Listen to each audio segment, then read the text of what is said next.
Today we're talking about our country sampler. We've made the quilt in 2 colourways and we're talking about the first 3 blocks within the quilt today. So we've got block number 1, packet number 1 is this block here, which is called double wrench. Packet number 2 is this simple squares, which is what it says, simple squares. And then we go to a little piece of crazy patchwork. And if you look how much different they look in the different colourway, you can see how the choice of your fabrics is up to you. So we're now looking at the monkey wrench. Double wrench, Sorry. Simple squares and the crazy patchwork. Okay, so we're going to talk firstly about the simple squares, which are exactly what they say, very simple.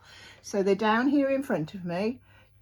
Depending which one you're doing, this is how it comes. All our patterns are very well explained, and you can, I'm not going to go through the patterns, I'm just going to do the technique.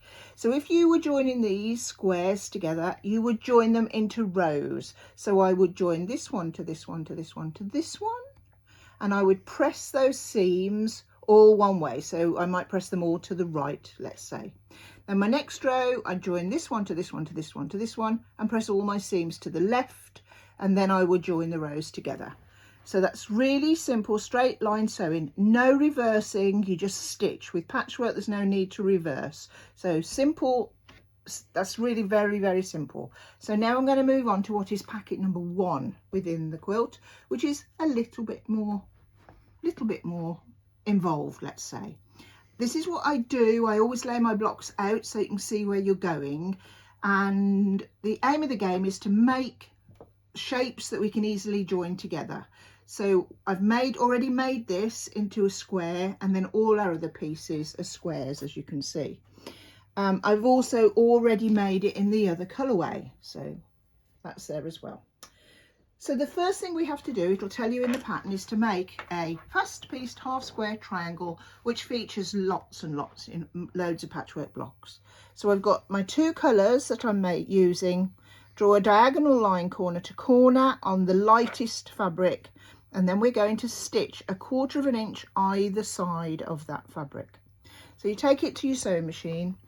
I've got a dark thread in so you can see what's going on a little more easily, but obviously I use quite a neutral shade when I'm sewing normally.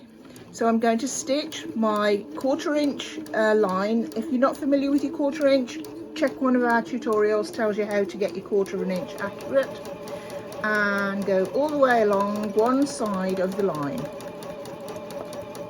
like so, nice and relaxed.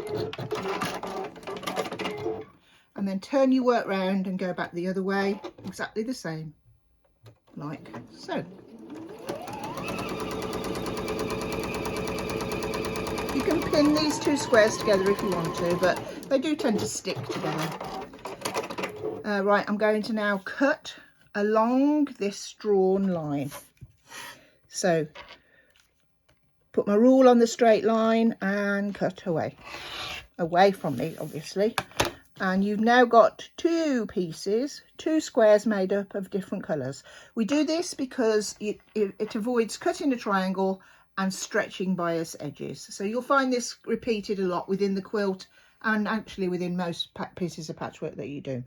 So we need to press this. Pressing is really important. You press from the right side of the work away from you, and like so. No ironing, none of this. Press away from you like so. Gives you a nice crisp seam there, and it avoids getting any tucks. So this is your routine for everything you're joining in patchwork, like so. So I won't keep harping on about that, but just it is important. You see they need to lie nice and flat. Put them into position as per the picture, which you can just refer straight to your paper pattern if you want to, entirely up to you.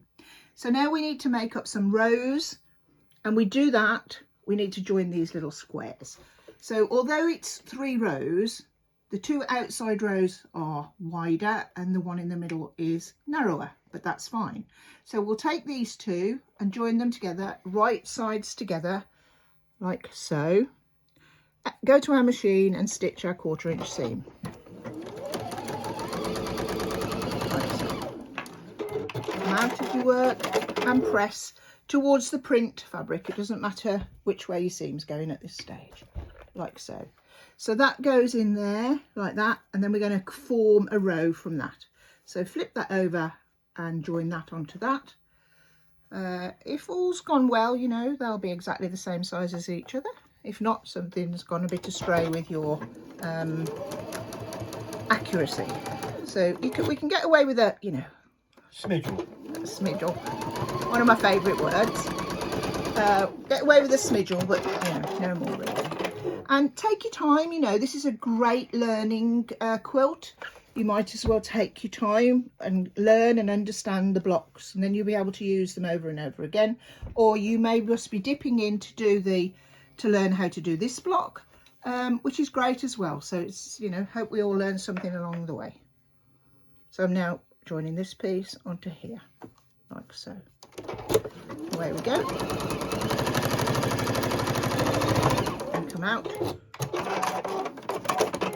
Press your seam towards your dark, so I'm pressing it towards this red, like so. And you can see you've got a nice seam that's got a bit of what's gone on there. Look, a bit of, see, you can see, I could see I'd got a little bit of something astray. So just turn it over and make sure it's lying flat.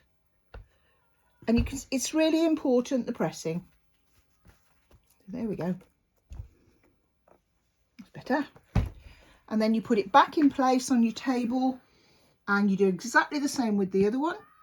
And you join all these, 1, 2, 3, 4, 5 of these, and they'll all go together. And when you've joined them together, press them which way they want to go to give you the least bulk. I think I press mine up actually and down, so it's entirely up to you. But when you've done that, I mean, I know you don't want to, you know, you can do that on your own. Go away, make a cup of coffee, come back. When you've joined them together, that's what they'll look like, and this is in the different colourway. If you're choosing your own fabrics, you need a background, and then background here, and then a contrast and a dark. That's the way the block looks best together. So thanks for watching, and hope to see you next time.